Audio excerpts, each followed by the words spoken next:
جاءكم رسولنا يبين لكم كثيرا مما كنتم تخفون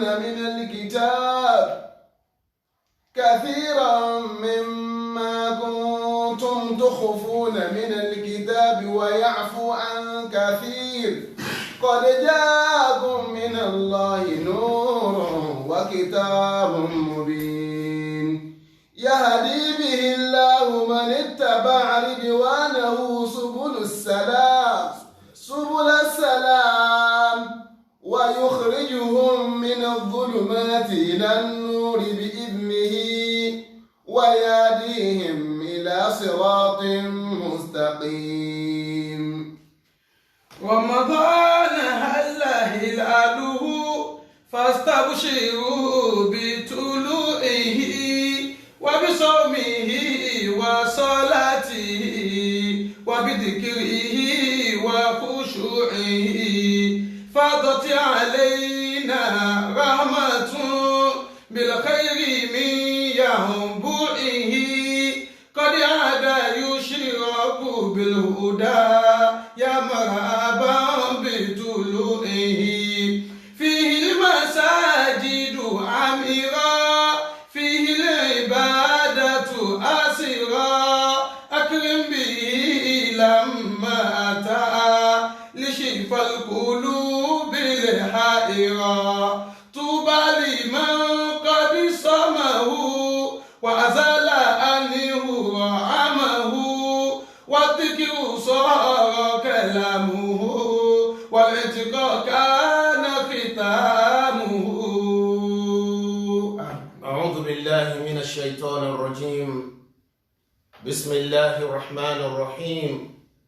الحمد لله تعظيما لشأنه والشكر له على توفيقه وامتنانه ولا حول ولا قوة إلا بالله العلي العظيم.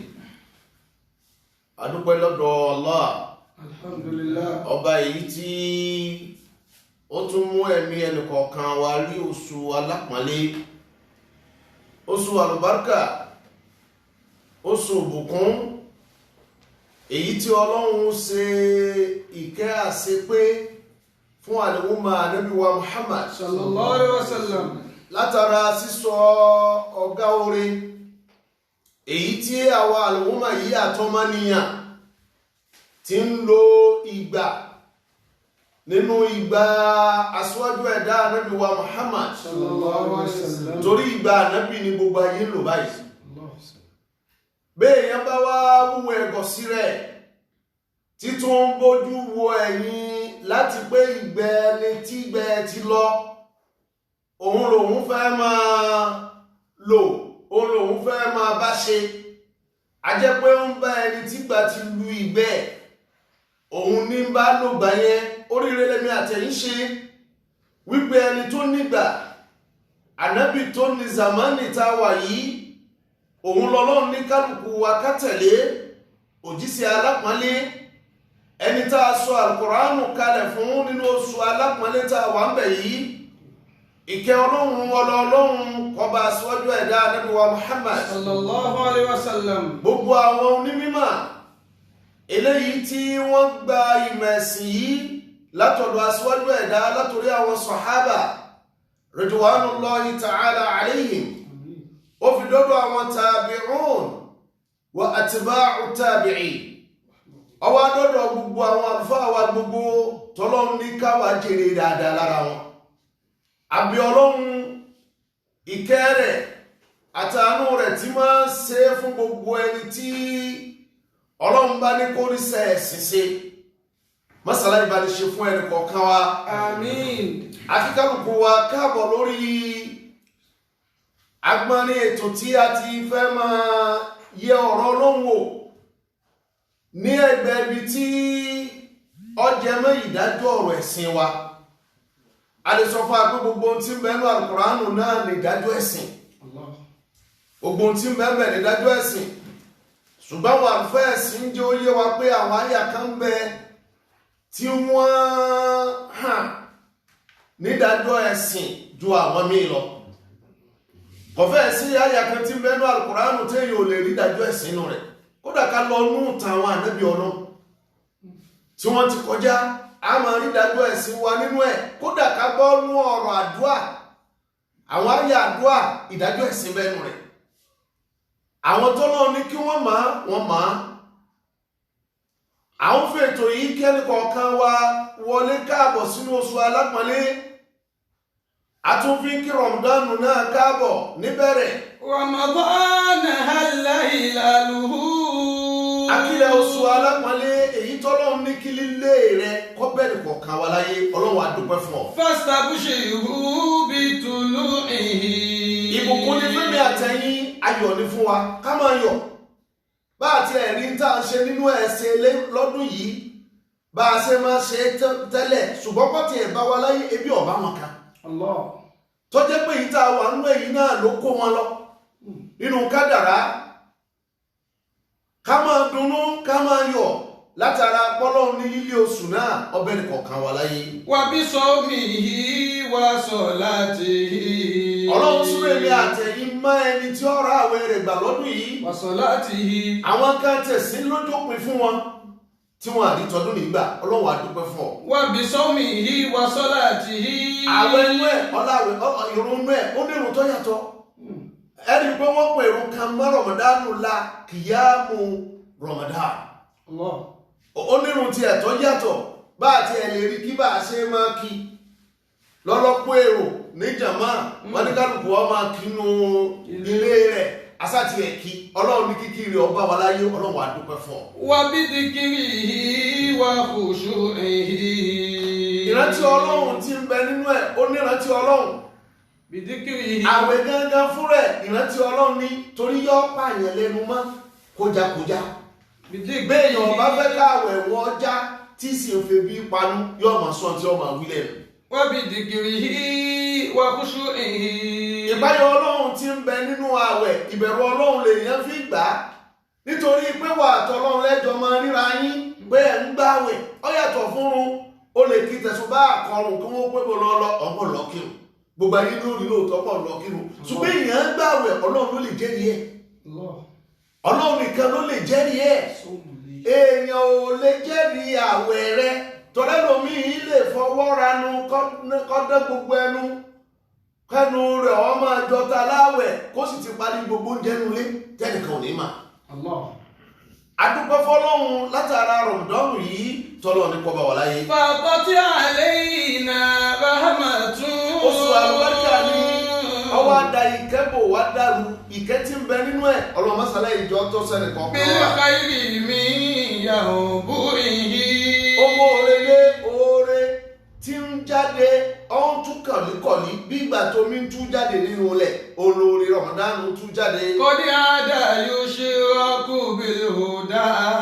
Nínú oríire tá a ṣe nínú Rọ̀mọ̀dánù ni wípé Rọ̀mọ̀dánù oṣù kan ní yushraku bil huda. Yushraku bil huda. Ẹni wípé wá sí káyé ìmọ̀ afọ àwọn èèyàn mọ́nà okun ayé nínú Rọ̀mọ̀dánù.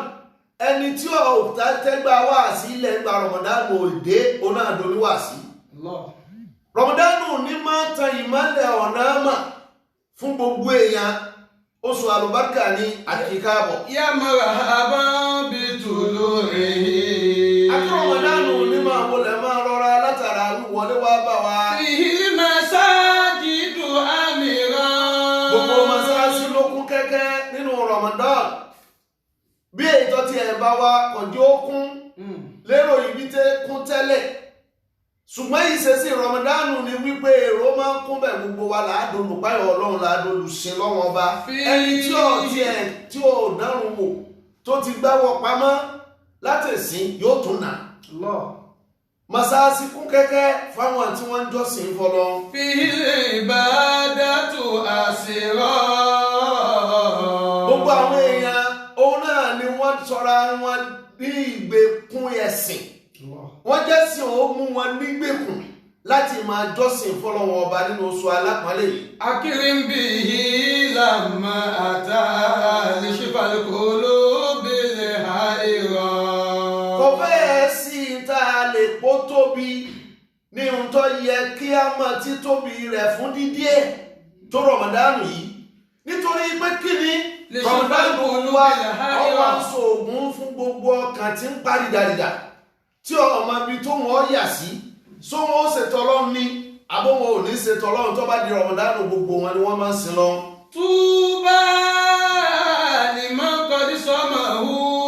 ọmọ kú oríire Túbà ìbùkún àti ìyàtàpọ́nlé túbà òun ni fún gbogbo ẹni ọlọ́run bá kádàrá tí oṣù yìí bá láyé tó sì gba àwẹ̀ rẹ̀ tó wá gbà lọ́nà tó lọ́wọ́ fi ṣàtẹ́wọ́gbà rẹ̀.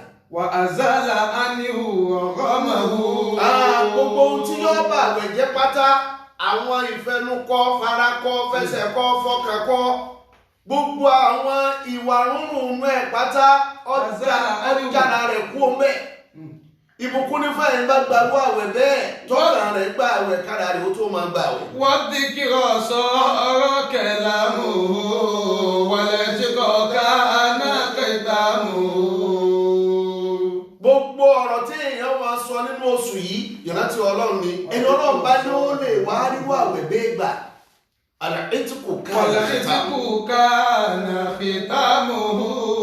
Wal-itqu kana khitamuhu. Wal-itqu kana khitamuhu. Wal-itqu kana khitamuhu. Ìtí ó parí ọ̀ràn rú ẹni bẹ́ẹ̀ òun náà ni ká ká bọ́kùn kíni okùn náà kó lọ́rùn onítọ̀hún. Ọlọ́run a dúpẹ́ fún ọ. Alhamdulillah. Látara oṣù àlùbáríkà yìí èyí tí a máa ṣàgbéyẹ̀wò bá a sì sọ ṣáájú òun ni àwọn ẹsẹ̀ wúrà nú Al-Qur'an tí ó máa sọ̀dájọ́ ọ̀rọ̀ òfin ẹ̀sìn wa fún wa nítorí wípé ẹni tí bá máa ń bá ní lọ lórí ètò yìí láwọn agbọnrin míì tá a ti máa gbọ́ra wa lójú pàna ìtumọ̀ Al-Qur'an tá a mọ̀ sí tafsir àti láwọn àyà táwọn tú lọ ọ̀dọ̀ ní súrà tàdé ó níbi àyà tàdé ṣùgbọ́n ti torí wípé ohun tó bá wa láyé lónìí kọjá lè kójọpọ̀ má gbogbo ọ̀ràn àwọn èèyàn tí wọ́n àjọ máa ń gbọ́ wọn àlè wa pẹ̀lú wa ó ṣokùnfà kásẹ̀sà àwọn àyà tá a mọ̀ fún ìdájọ́ ẹ̀sìn fún ètò wa tọdún yìí kọ́lọ́hún ó fi lè ti bá ní ká àdánwò táyé kónú ẹ̀ lọ ká wá padà sínú àyà àti súrà eléyìí tá à ń bá bọ̀ tẹ́lẹ̀. Al-Qur'anu bá sí máa sọ fún wa òun lọ gbóore tí wọ́n bá lọ́lọ́run ṣe ayé lóore tó jẹ́ ọ̀gá oore tí ò séyìí tó tó lóore láyé Al-Qur'anu. Al-Qur'anu lọ ga oríire tọmọnìyàn ṣe torí bẹ́ẹ̀ ni gbogbo oore ọmọnìyàn pátá ibẹ̀ ló wà. Gbogbo dáadáa ọmọnìyàn inú Al-Qur'anu ni ó ti rí. Gbogbo ohun tá ń jèrè lónìí bá a bá dẹ́ṣẹ̀ á lọ mú àdúrà tí ànábì Ádámà tó ṣe níjọ́ tó ṣe tọ́lọ́hun fi gbà lẹ́rú padà ìwọ náà ókè èmi náà ókè á fi bẹ lọ́hun ìgbà lẹ́rú ibo lèmi àtẹ̀yìn wá sí Ádámà débi tá a fi mọ ru àdúrà tó ṣe tọ́lọ́hun fi gbàdúrà rẹ̀ àlùbáríkà olóore Al-Qur'anu ni Al-Qur'anu ló járí ajìnàsá Ádámà sàkáání tí ń bẹ láàrin àwọn ànábì Ọlọ́run síra wọn à ń rí ẹgbẹ̀rún ọdún láàrin ànábì Ọlọ́run kan sí kan tánábì Ọlọ́run kan ti lọ láàrin ẹgbẹ̀rún ọdún ká tó rán ní ìyẹn gan ló pọ̀ jù nínú sàkáání àwọn ànábì Ọlọ́run èyí tí ń kéré bí 100 ọdún mẹ́rin ni òun ni sàkáání tí ń bẹ láàrin wọn. Ẹ wá wo bó ṣe jẹ́kùn tó bàbá wọn wo sàkáání àwọn ànábì Ọlọ́run tó ti lọ ọ̀kẹ́ mẹ́fà ẹgbàájì ó lọ ọdún léye kan táwọn àlùfáà wa Ọlọ́run kọ́kẹ́ wọn tí wọ́n sọ fún wa bàbá wọn sí ẹgbẹ̀rún ọdún bẹ́ẹ̀ ẹ̀rí pa jìnnà sáwọn ànábì Ọlọ́run yìí púpọ̀ ṣùgbọ́n gbogbo ohun tọ́lọ́run dà fún wọn lóore gbogbo ẹ̀ l'Al-Qur'anu gbẹ́jọ gbogbo oore tá a fún wọn pátá gbogbo ẹ̀ l'Al-Qur'anu kó jọ onífi ń jẹ́ Qur'an ìwé tó jà máa gbogbo nǹkan tó kó gbogbo nǹkan jọ sínú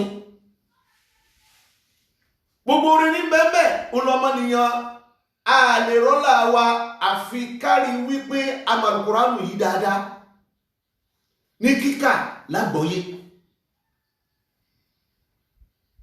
Ìmọ̀ túmọ̀ Al-Qur'an ká máa ṣàlàyé ntọ́lọ́hun wí bẹ̀ fúnra wa ẹ̀sìn ni Ọlọ́hun sì pa wá láṣẹ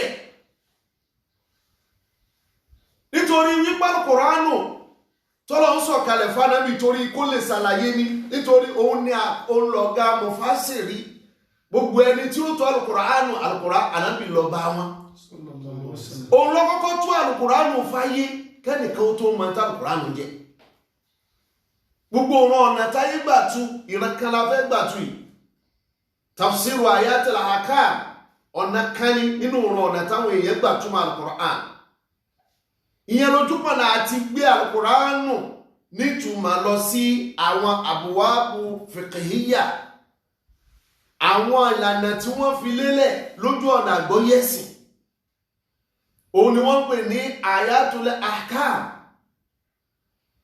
ojúpọ̀nà kan ní gbogbo ọ̀nà tí èèyàn wá rí ọgbà tún pátá Ànábì Muhammad ọlọ́gá olùtú Al-Qur'an ọlọ́lọ́run sọ fún anú àyàtà fi wọlé.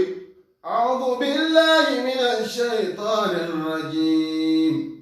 Ya ahlal kitab. Ọlọ́run ni mo pè yín tá a fún ní tírà ẹ̀yin tí ẹ ti gba tírà ṣáájú òjíṣẹ́ tí mo rán. Qad ja'akum rasuluna yubayyinu lakum kathiran mimma kuntum tukhfun. Oríire tá a ṣe nù ẹ̀wọ̀n tọ́lọ́run sọ nítorí páwọn tó ṣáájú ẹ̀ àwọn Yahudi àwọn Nasara nígbà Ànábì Musa ti lọ tí Isa ti lọ àwọn ni wọ́n kó ayé sí yọnu wọ́n kó ayé sínú ìdààmú ọ̀pọ̀ nǹkan tọ́lọ́run fi sínú tírà méjèèjì wọ́n kọ̀wọ́ bọ̀ wọ́n yọ ọ̀pọ̀ nǹkan níbẹ̀ ayé ọba jèrè oore tọ́pọ̀ látara ìwé méjèèjì tí ọba jẹ́ àkọwọ́bọ̀ àwọn èèyàn wọ̀nyí nítorí pé kíni wọ́n sì fi ń ṣe kéèta ẹni tá a fẹ́ gbé dìde lẹ́yìn Ànábì Isa ni tí sànábì wa Muhammad. Qad ja'akum rasuluna yubayyinu lakum kathiran mimma kuntum tukhfuna min al-kitab. Ọlọ́run fẹ́ júwe Ànábì bí ọba olùtúmọ̀ Al-Qur'an pé gbogbo ohun tẹ́ ẹ ti fi pamọ́ nínú ìwé tá a fi rán yín Ọlọ́run láwọ Ọlọ́run ja'akum rasuluna òjíṣẹ́ wa tí ń ṣe Ànábì Muhammad ó ti dé Ọlọ́run ní òjíṣẹ́ mi ti dé. Yubayyinu lakum kathiran mimma kuntum tukhfuna min al-kitab. Ọlọ́run ní tó jíṣẹ́ mi ń bọ̀ wá ṣe ni wípé yóò di olùṣàlàyé olùtúmọ̀ olùgbé ayé lọ́fìn olùmú ayé kúrò níbi ọ̀nà àánú tí wọ́n wà. Yubayyinu lakum kathiran mimma kuntum tukhfuna min al-kitab. Tọ́pọ̀ nǹkan lẹ́yìn ti dáwọ́ bò nínú tírà tá a fi ránṣẹ́ sí yín. Ọ̀pọ̀ nǹkan òun lẹ ti fi ààbò síwọ̀. Ọ̀pọ̀ ojú pọ̀nà tó yẹ káwọn èèyàn tọ̀ láyé kí wọ́n fi là láyé tó yẹ kí wọ́n tọ̀ láyé tí wọ́n fi là lọ́run gbogbo ẹ̀ lẹ ti dẹ́ṣẹ̀ rú. Ọlọ́run ní mo ti wá rójíṣẹ́ dé kọ́ wá máa ṣàlàyé fún yín àwọn nǹkan náà tẹ́ fi pamọ́ nínú tírà. Ọlọ́run ní wáyá fún àǹkàfẹ́ ọ̀pọ̀ ní òsì ní yà sí nítorí tó bá ní gbogbo ohun tẹ́ tọwọ́ bọ̀ òun ni ó máa yànnà náà tán ìwé tá a fi rán gan kò ní rí sẹ́sẹ̀ tí yóò nìkan lókù tí ó máa sí yóò gbójú kó omi ọ̀pọ̀lọpọ̀ nígbà míì wọ̀nyá fún àkàfẹ́ a sì lè tú wípé ọ̀pọ̀lọpọ̀ ń tẹ́ ẹ múlé tó le kókóókó máwọn èèyàn nínú ìjọsìn nínú ìdájọ́ tí òun lànàbí ó gbé ẹ̀dẹ̀ wá fọ́pọ̀lọpọ̀ ẹ̀ nínú ìdájọ́ tí tó le mọ́ máa nìyàn òun náà ni pé bọ́ bá dẹ́ṣẹ̀ faqtulu anfusakum oníbẹ̀ lọ́dọ̀ tí ó dìbò ọba tó parẹ́ kó tó mọ̀ wípé Ọlọ́run gba kíni Ọlọ́run gba túbà o dhalikum khairul lakum inda rabbikum fataba alaykum innahu التواب òjíṣẹ́ ni ó mú ẹ̀dẹ̀ wá yóò sọ fún wa wípé bá a bá ti túbá sọ́dọ̀ Ọlọ́run kò bùkátà sí kápára wa lé lórí. ويعفو عن كثير. nínú òfin tí yín tẹ́gbẹ́ bá dà sínú sásọ tí yín ó dìgbẹ́ bá gé aṣọ dànù kó tó mọ́. àti mójíṣẹ́ kan dé yá fún àǹkẹ́fì òjíṣẹ́ ọ̀sọ̀ wí àǹkẹ́fì rí yóò pé mọ́ gásọ dànù lọ bomi fi fọ ẹ̀gbin hùn. Ọlọ́run ló jíṣẹ́ tá a mú wá nìyẹn. قد جاءكم من الله نور وكتاب مبين. Al-Qur'an náà la fẹ́ máa tú Ọlọ́run jẹ́ kí tútù rẹ̀ Ọlọ́run jẹ́ kó rọrùn. آمين. Ọlọ́run ní malẹ̀ ni àti mú Qur'an dé. من الله نور. ó lè tún lóru bẹ̀rẹ̀ sánẹ́bì gan. sallallahu alaihi wasallam. òyìnbálẹ̀ ní títorí pé já akún rasuluna tó ṣáájú. ó lè wá pé lóru bẹ̀rẹ̀ gángan ànábì náà ni òun gan náà ìmálẹ̀ ni. qad ja'akum nurun min Allah. ó sì rí wípé ń tọ́ tẹ̀lé ó tún tá a tún. tọ́ba jẹ́ Kùránù gángan ni kò ní sọ pé wa kitabun mubin. lẹ́yìn ẹ̀ lọ́lọ́ ní wa kitabun mubin. mo ti mú núrún ó fẹ́ pé núrún mẹ̀yẹ ta ni ànábì gángan ta ránṣẹ́. qad ja'akum min Allahi nurun wa kitabun mubin. àti tírà eléyìí tí ó fojú hàn yahdi bihi Allahu man ittaba'a ridwanahu subula salam. Ọlọ́run ní a máa fa Kùránù yìí a máa fi tọ́ gbogbo ẹni tó bá ń wá yọ́nú Ọlọ́run tí ń tẹ̀lé yọ́nú Ọlọ́run tí ó fi máa rí ọ̀nà àlàáfíà tọ̀ tí í ṣe kíni tí í ṣe Islam ọ̀nà àlàáfíà bẹ̀yẹn náà ní Islam ويخرجهم من الظلمات إلى النور بإذنه ويهديهم إلى صراط مستقيم. yóò máa mú wọn jáde kúrò nínú òkùnkùn máa lọ sínú mọ́lẹ̀ yóò sì máa tọ́ wọn sí ojú ọ̀nà tọ̀tọ̀. kí la fẹ́ mú nínú àyà yìí? a fi ń sọ pàtàkì tafsir. kò sí tó tó ìmà tó máa pa afẹ́ tàbí Kùránì nínú gbogbo ọmọ ẹ̀yìn ẹ̀ lọ́wà. gbogbo ọmọ téèyàn ọmọ láyé ẹ̀yìn ìmọ̀ téèyàn fi máa tàbí Kùránì sọ ẹ̀yìn rẹ̀ lọ́wà. Ọlọ́run yúbà yínú làkún tí ọba lọ́lá Ọlọ́run ní gbéṣẹ́ rẹ̀ fánàbí. tí tafsiru ọba lọ́lá Ọlọ́run ò ní gbéṣẹ́ rẹ̀ fún tání fún aṣíwájú ẹ̀dá. Ọlọ́run yúbà yínú làkún. níbòmíì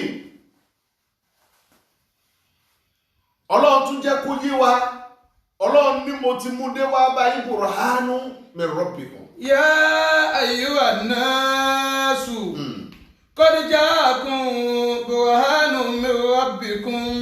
Ọlọ́run ní ọ̀rọ̀ tó yanjú gbogbo nǹkan àròjàre àwítọ̀rọ̀ tí ò sọ̀rọ̀ mi lẹ́yìn ẹ̀ má. Ọlọ́run ní mo ti mú dé wá báyìí látọ̀dọ̀ báyìí.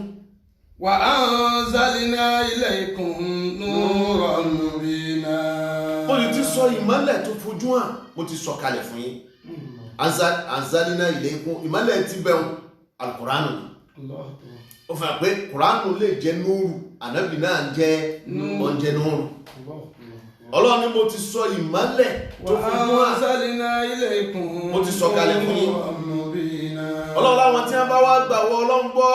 فأما الذين آمنوا بالله tí wọ́n sì so máa wọ Ọlọ́run. واعتصموا به فسيدخلهم في رحمة منه. Ọlọ́run láàmú wọn wọnú kẹ́ látọ̀dọ̀ èmi Ọlọ́run. وفضل àtọ́lá kan. ويهديهم إليه صراطا مستقيما. àyà yẹn fi yé wa tá a bá pè nǹkan jẹ́ burhan ó fẹ́ pé kì í ṣe ohun tá a jùlẹ̀ lódìdí. Al-Qur'anu ẹsẹ̀ tí wọ́n kàn jùlẹ̀ lódìdí tó máa pé Kùránù sáńgìlìtì. bọ́ ọba ti dúró tó ọmọ dájú òfin tí ń bẹ́ẹ̀ tó bàjẹ́ nú ẹ̀sìn ọkọ̀ dùn tó tún ṣe lọ. òun lọ́lọ́run fi sọ Al-Qur'anu ní burhan. ohun tá a jókòó máa ń tó mú wá ni. ìta àjókòó máa ń tí ń sọ ni. tá a jókòó máa dájú ẹ̀. ó fẹ́ pọ́lọ́wọ́n ọba wa gan subhanahu wa ta'ala ó pàtàkì ká túmọ̀ al-Qur'an. Tafsir iṣẹ́ kan tó pàtàkì ní ìmọ̀kánì. A sì mọ́ pàtàkì ẹ̀ nínú Ramadan torósù tí ń sọ al-Qur'an kalẹ̀ ní ẹnu àkíyèsí tá a kàn lè pé mùsùlùmí sí kò sí nǹkan kan tí ó sọ fún mùsùlùmí pé kó má tú Qur'an tàbí ká má jókòó gbọ́tùmọ̀ al-Qur'an ìmọ̀wó lọ́wọ́ kọ́ sọ̀mọ̀tọ́ nǹkan tó bá jókòó kọ́ ìmọ̀ al-Qur'an ń sọ fáyé dákọ̀ ọmọ tó fẹ́ gbélé lórí tó gbélé al-Qur'an lórí kò sí mọ̀ ọ́n ṣùgbọ́n kí èsì tá a payé sí ni pé ká má jọ parí sínú Ramadan nìkan kọ́ má jẹ́ pé tafsiru sá orí Ramadan nìkan ni nìkan kò wà á máa sẹ́ bí ẹ ń sẹ́ nǹkan kí nǹkan ẹlòmíì tí ó lè dá fátí àgán ká yóò pọ̀ wọ́n sì tafsiru Qur'an eléyìí ká tún ṣe ń bẹ̀ kí ẹ ṣe pé ká yẹgi mọ́ tafsiru lórí ìmọ̀táyé bùkátà sí àti mani tó sì tún nímọ̀ tọrọ máa ń di gbogbo èèyàn kọ́ ọlójú àwọn tí a lè pè mufassir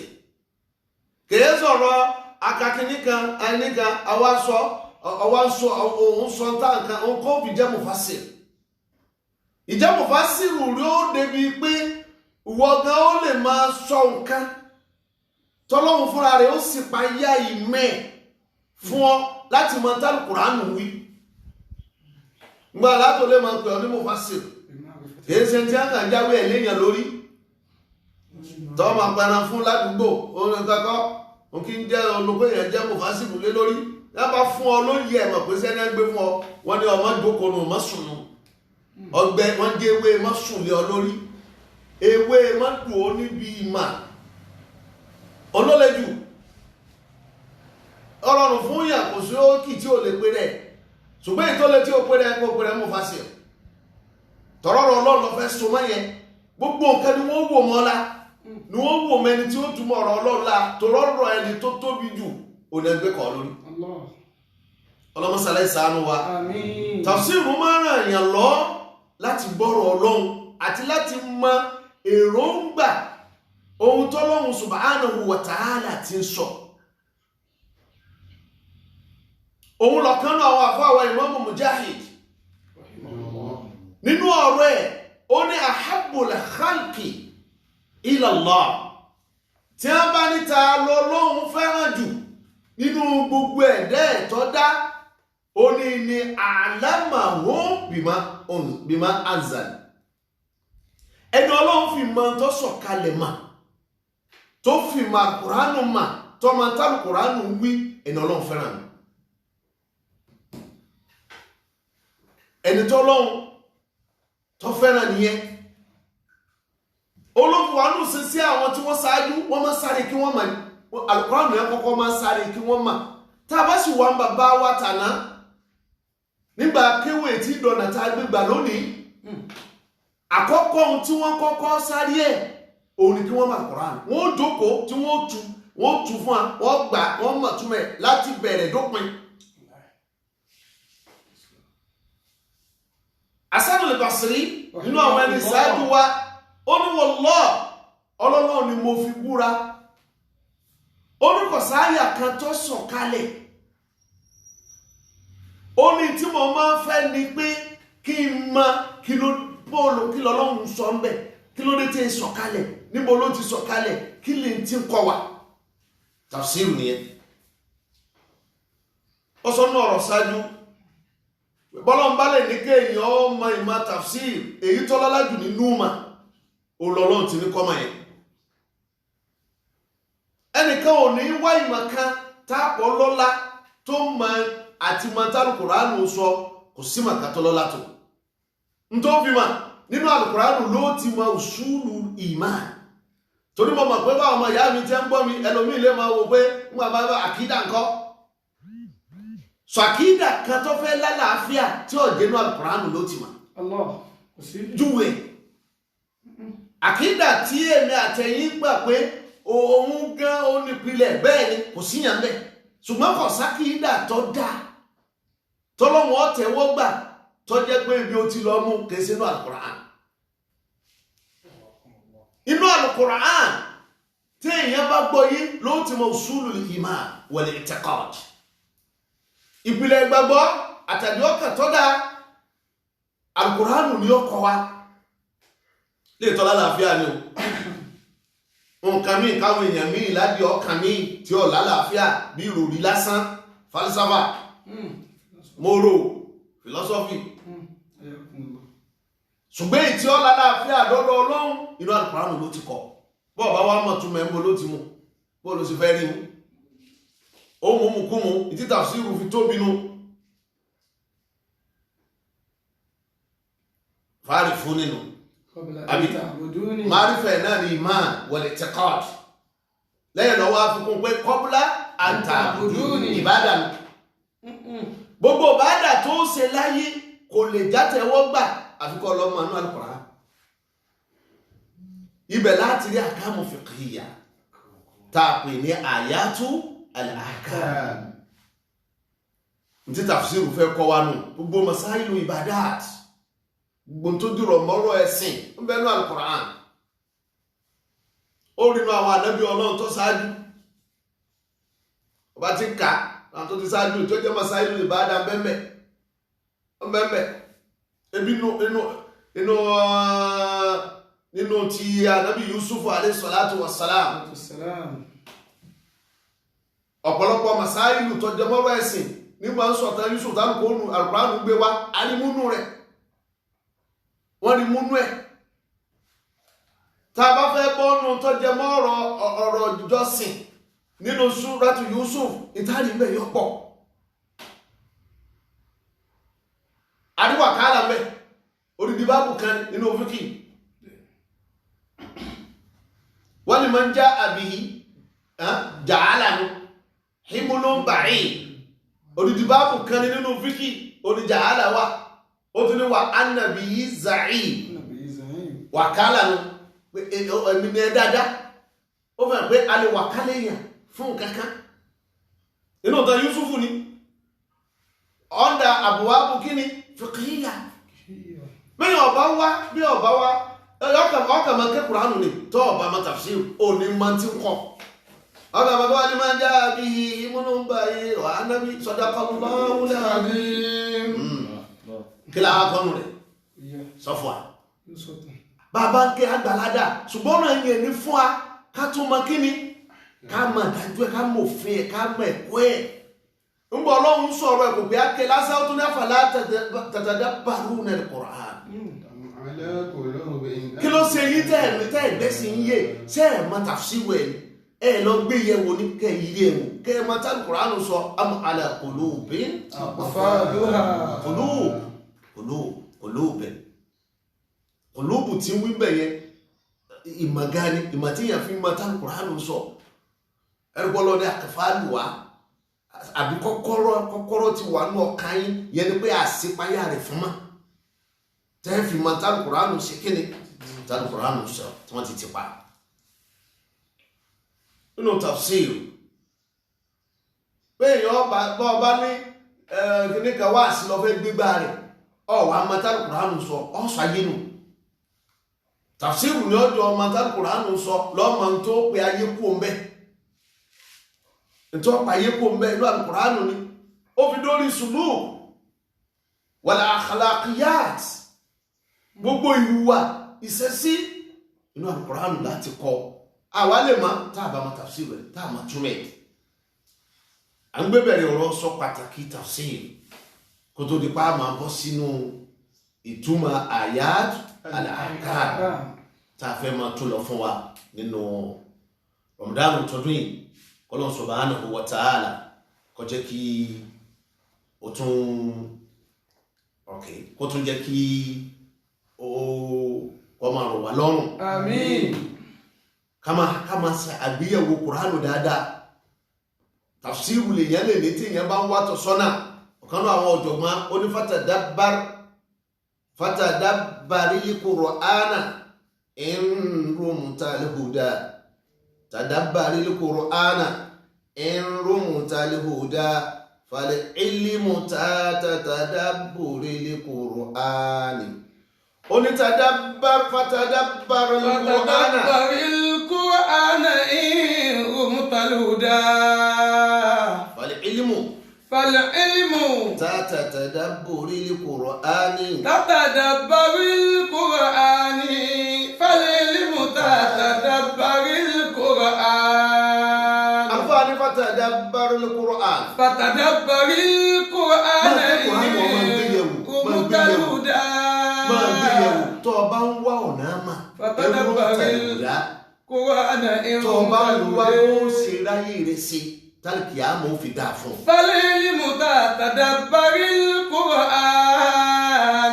فالعلم تتدبر القرآن. gbogbo ọ̀nà tí èèyàn mà láyé lábẹ́ mímọ́ gbàlùkùránù yẹ̀wò ibẹ̀lẹ̀ yóò ti máa torí tọ́sọ́nà kó o níbi ọ̀nà àánú òní tafsiru jẹ́ a máa sọ́yàn kó o níbi kéèyàn sọnù tí èèyàn bá mọ̀ tó máa alùkùránù dáadáa ẹ̀rọ ti wà ní ọ̀rọ̀ tá a ti ké nínú alùkùránù lẹ́ẹ̀kan ọlọ́ni wà máa ya'tasimu níbòmíì náà kó sí alùkùránù láyé 101 ọlọ́ni wà máa ya'tasimu billah faqad hudiya ila siratin mustaqim. gbogbo ẹni bá lọ́lọ́ lòun fẹ́ gbámú lòun fẹ́ dìrọ̀mọ́ ìdìrọ̀mọ́ lòun náà ìdìrọ̀mọ́ ọ̀rọ̀ ẹ̀ ìdìrọ̀mọ́ ọ̀rọ̀ ọlọ́run ìdìrọ̀mọ́ ọ̀rọ̀ ọlọ́run ìdìrọ̀mọ́ ìtọ́lọ́run wí ká gbọ́yé gbogbo àti èèyàn bá lè ṣe yẹn èèyàn ti mọ̀nà ọ̀nà àmà òun là Kùránì jẹ́ ẹwọ Rasulu náà sọ fún wa sallallahu alaihi wasallam ní Hajjatul Wada àdífì tó gbajúmọ̀ ni ó ní wa qad taraktu fikum mo ti fílẹ̀ fún yín káti ẹni mo pò láàrin yín tọrọ náà ti rí bí pásìkò ájàlì òun ó ti súnmọ́ ó ní mo ti fílẹ̀ fikum ma lan tadillu ba'di aw ba'da ètò jẹ́ sí wípé bí èèyàn bá dìrọ̀mọ́ tó dìrọ̀mọ́ bó ṣe tó àti bó ṣe yẹ kò ní sọnù lẹ́yìn kí a lọ́nà òfin lẹ̀ fún wa ó ní ilẹ̀ tẹ̀sán tó bí i tẹ́ ẹ bá lọ so mọ́ ẹ lè sọnù kí wá nìkan yẹ ìgbà tí ó sọ fún akérò pé Kitabullah ó ní Al-Qur'anu yìí kẹsẹ̀ kíkà lásán ká mọ̀ túnmọ̀ ẹni oníwà antum tasaluna anni ẹ bèèrè ń pa ní ẹ má bèèrè ẹ má rí mi gbogbo tó mo sì mà ní mo ti sọ Kùránù ní ẹdìrọ̀mọ́ kílẹ̀ náà fẹ́ wí ẹ̀yin tẹ́ àjọ ló gbà qalu nashhadu annaka qad balagta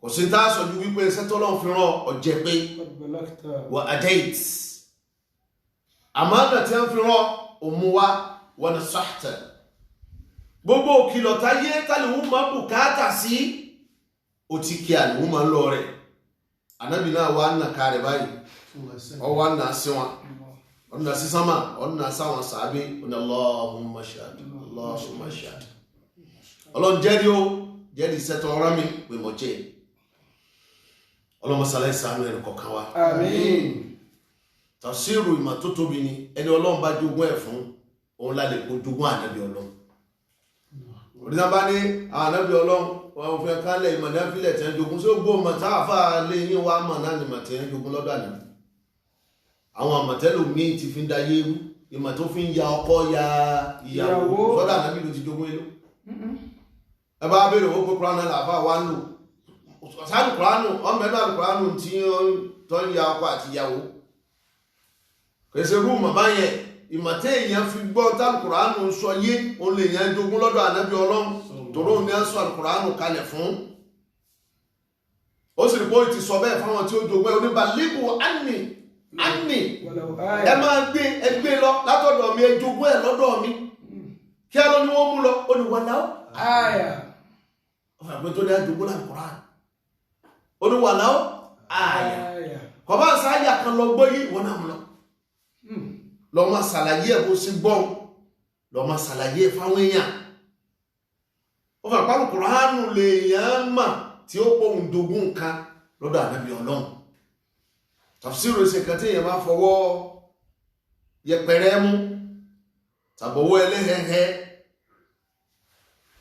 oríire fẹ́ni tọ́lọ́run bá ṣe iṣẹ́ rẹ̀ níṣẹ́ takọ́mọ tú Kùránù nítorí pé Kùránù ni ọmọ bá ṣiṣẹ́ pọ̀ lọ́pọ̀lọpọ̀ ọgbà bọ́lọ̀ bá dẹ̀ ti sọ̀rọ̀ èèyàn bẹ́ẹ̀ ọlọ́run ti sórí fún ó ti sórí fún ẹwà àlùfáà wa Ibn Taymiyyah rahimahullah nígbà tó wà ní síjúnú kọlẹ́à ní Damasco tó kú sí rahimahullah ọlọ́nfàní ibẹ̀ ló ti sọ ọ̀pọ̀lọpọ̀ ọsẹ́ ọlọ́nfàní àti máa ka Quran ó ké Quran kí láàfáà wá sọ ó ní qad fataha Allahu li fi hadhihi al-marra àsìkò tí mo lò nínú ọgbà ẹ̀wọ̀n tó rọrùn rọ́gbà ẹ̀wọ̀n sí ilé ìdẹ̀ra torí bẹ́ẹ̀ ní tí máa ráàyè ka Quran ló ti máa ráàyè ronú ó ní ẹ̀wọ̀n yìí tí mo wọ̀ kán yìí ọlọ́run ma fàtà ọmọ sípayá fún mi o mi ma'ani al-Qur'an mi ma'ani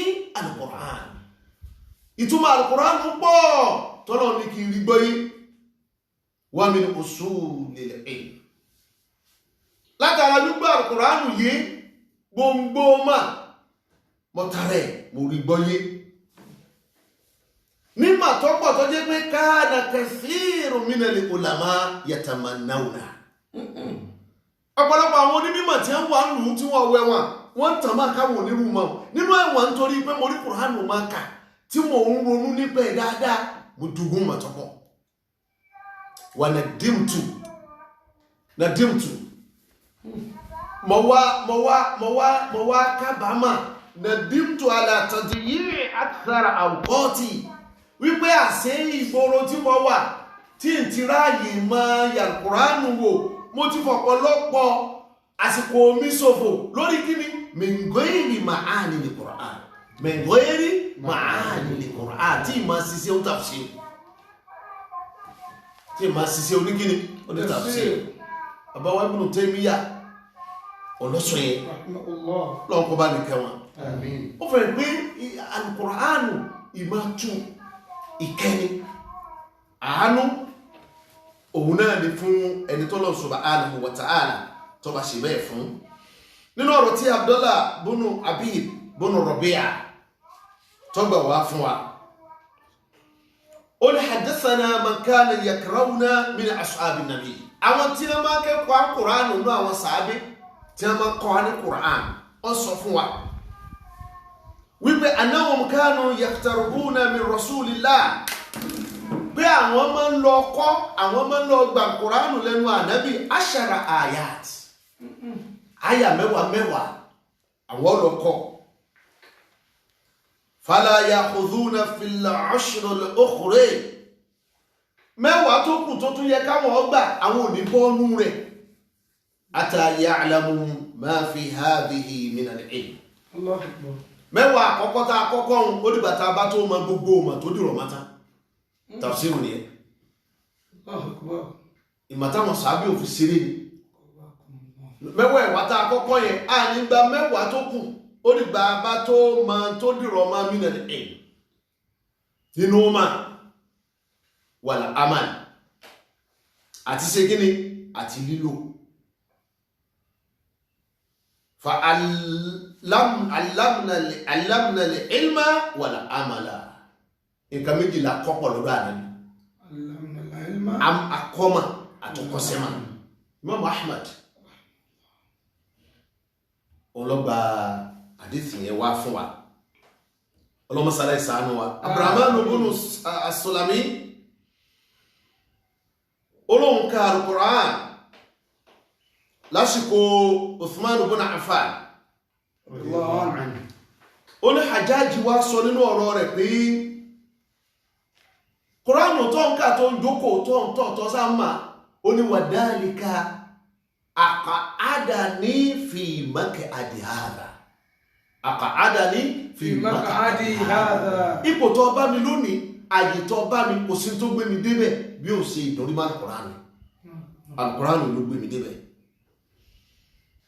ó fẹ́ pàwọn sọ̀hábà nǹkan mẹ́ta ni wọ́n máa ń ṣe pọ̀ qira'a al-ilmu amal al-qira'a al-ilm al-amal qira'a oníkéyàn gbé Qur'an nínú Ramadan bá ṣe ń ka ní parí odidi Qur'an láàrin ọjọ́ mẹ́wàá iṣẹ́ tó dáa àwọn sọ̀hábà máa ń ṣe èyí tí ó tẹ̀lé òun wá ní kí al-ilm ọ̀dá fọ́mọnìyàn tí ń kà Qur'an kó ní ma ti ń ṣe kí ni ìtìnkíyàn ó láàfin gbọ́dọ̀ ká ọ̀rọ̀ tafsir àgbọ́dọ̀ mú ní eré àgbọ́dọ̀ fi ṣàwàdà torí pé mẹ́tẹ̀ẹ̀ta ló dìrọ̀ mọ́ ọ̀rọ̀ Al-Qur'an qira'a al-ilm ọlọ́run kò tún jẹ́ kí a padà ní ọ̀la subhana rabbika rabbil izzati amma yasifun salamu ala al-mursalin. فوكت البويب بالعلم والهلاك له بل أنت باب لكل العارفين به